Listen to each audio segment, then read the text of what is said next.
Well, Mr. Mayor, I'm glad we were able to get the groundbreaking before you left office. It's getting cold. It's getting nothing but colder.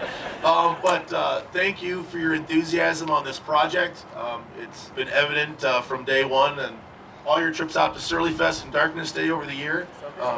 But your support of Minneapolis breweries and the food scene has been fantastic. Great, thank you.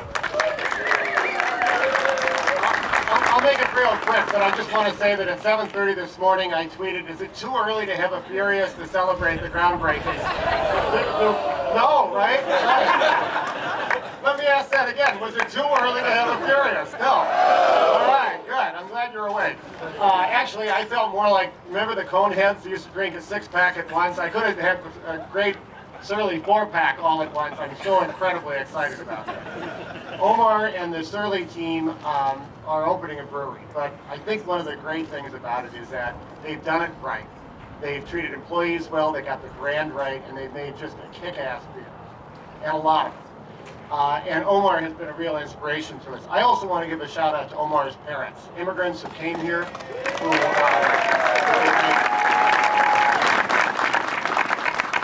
Omar truly has the mother from hell. Okay, and only you in Surlyland, you know that's a compliment, right? Because she said to Omar, all this hoppy beer makes something I can drink, and that's where hell came from, right? Do I see your mother's green cans down here? No.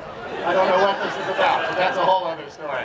But in any case, the Ansaris, think about your story and how incredibly inspirational it is here in a neighborhood that really had so many immigrants part of it, and the great excellence that you've done. You raised a great kid, but you also in yourselves have done a remarkable, remarkable thing. So thank you. Thank you to all of our partners, the county, the Met Council, the state. All of them, and Calvert and all of our team have done a great, great job. Dick and the neighborhood. But more than anything else, I want to thank Surly Nation. It was very difficult in those days when people said we had to change the law. And it was very, very, Judy, you know this, it was very unlikely. Mike's prediction was right, but you didn't take no for an answer. And by the way, we're facing the same issue with spirits right now, and I hope I can count on all of you to be the same lobbying force, will you?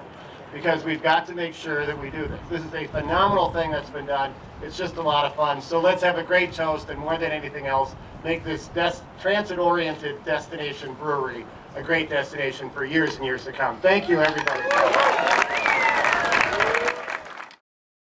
You mentioned the change that happened, basically allowing the pint law. Yeah. What kind of challenges did your office see as that to the old guard kind of archaic laws?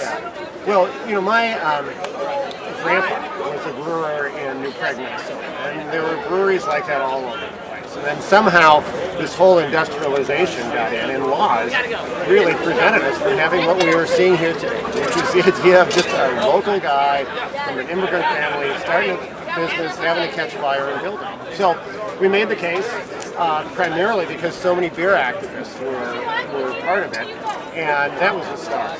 Once the law got changed, though, we really had to help work with them on what was a good spot. And so I had all sorts of brilliant ideas, you know, and everybody else did. We're all throwing these ideas around. This one I thought was a bridge way too far. Yeah. But that's the beautiful thing about it. Why do you think it was a bridge too far? Well, it was, I was going to do whatever it took, okay? But this I thought would take way more because you've got to clean up the soil, you got to do all these sorts of things. The cleanup was one big hurdle that I think nobody really realized was going to have to happen. Yeah, and it's a huge thing. But anyways, it got done. And so the cool thing about it is that, just think about this, you know, cities turn warehouses into condos and coffee shops, and that's cool. But every time that happens, you lose another place where jobs are created. Here we're taking an industrial site, turning it into an industrial site, but in a new industry. That's a great industry that, by the way, happens to have a great beer. Absolutely.